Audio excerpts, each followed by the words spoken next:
Olá, seja muito bem-vindo à nossa aula de doutrina da Igreja, né? A história e a missão do Ministério da Fé. Sejam muito bem-vindos, todos os nossos alunos, alunas.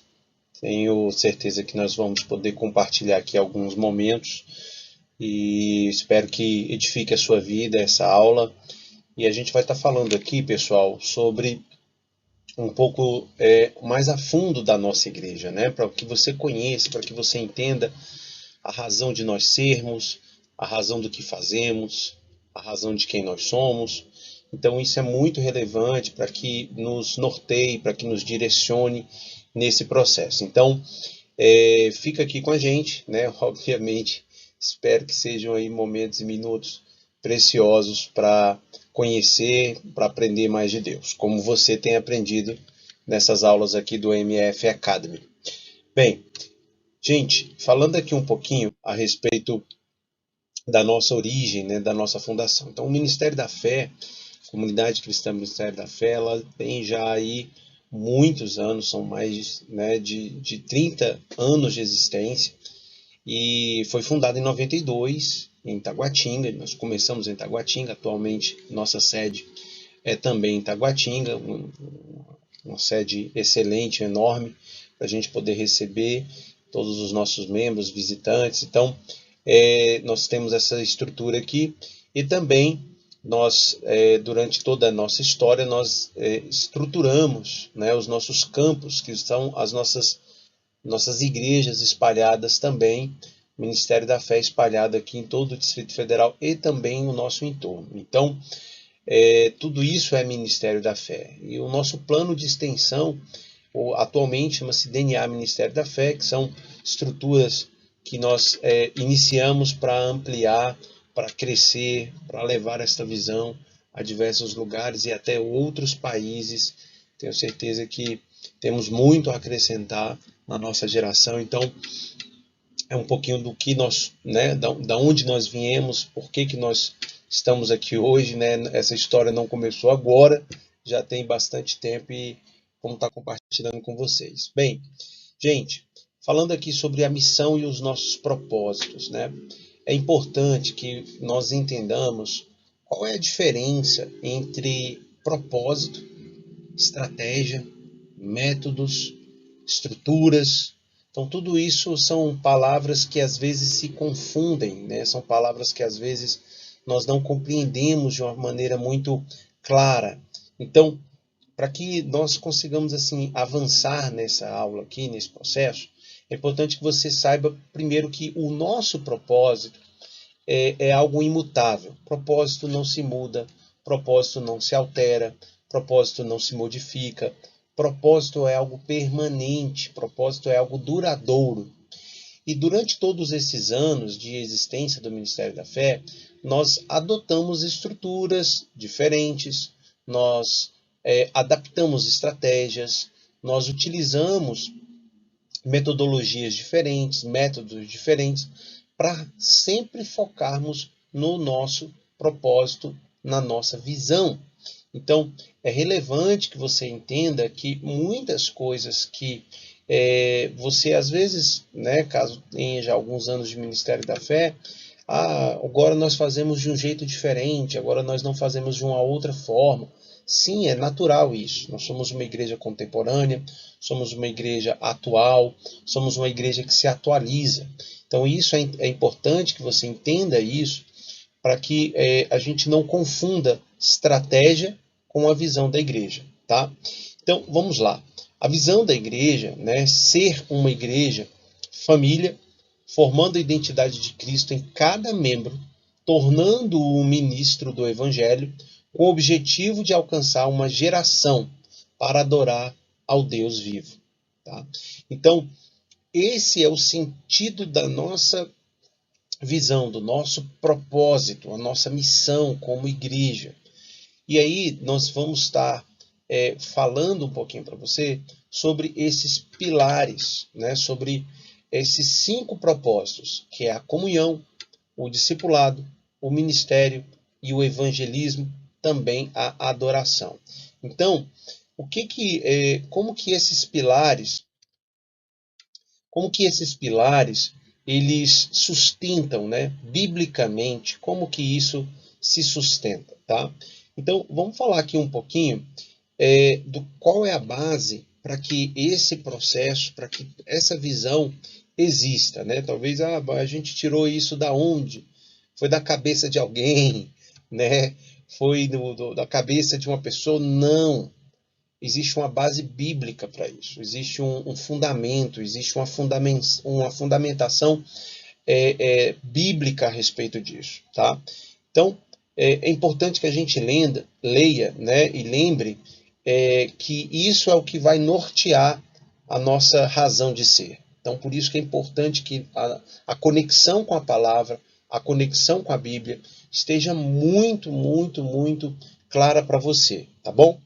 Então, lá em Mateus capítulo 22, do verso 37 ao 40, Jesus ele responde às pessoas a respeito do que se resumia os mandamentos, e Jesus diz assim: ame o Senhor seu Deus de todo o seu coração, de toda a sua alma, de todo o seu entendimento. Este é o grande e primeiro mandamento. E o segundo, semelhante a este, é: ame o seu próximo como você ama a si mesmo. Destes dois mandamentos dependem toda a lei e os profetas. Então, imagine comigo a importância disso, né? Jesus, ele fundamenta todo o mandamento, toda a lei, todo o ensinamento dos profetas em dois grandes mandamentos. Então, se você começar a compreender que o amor a Deus, a reverência ao Senhor, Jesus diz que amar a Deus de todo o seu coração é um primeiro e grande mandamento. Então, a gente encaixa a nossa adoração nesse propósito. E nós amamos o nosso próximo como a nós mesmos. Nós compreendemos que a comunhão, o participar, o se fazer presente, o estar junto, o caminhar junto, é o que fundamenta a comunhão, o propósito dessa comunhão.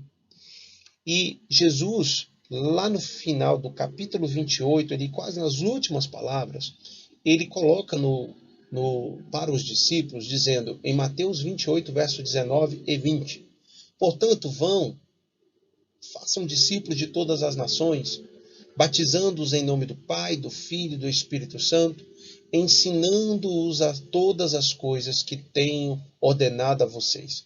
Eis que estou convosco todos os dias até a consumação dos séculos, né? Até o fim dos tempos. Então, quando você começa a entender que o discipulado, Jesus está dizendo para que nós possamos ir, vão.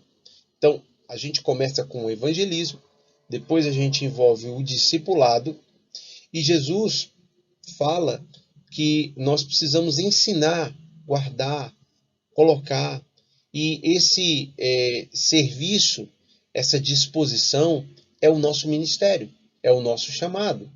Então, compreenda que essa visão, ela não está fundamentada em achismos, em coisas que nós vimos recentemente, não.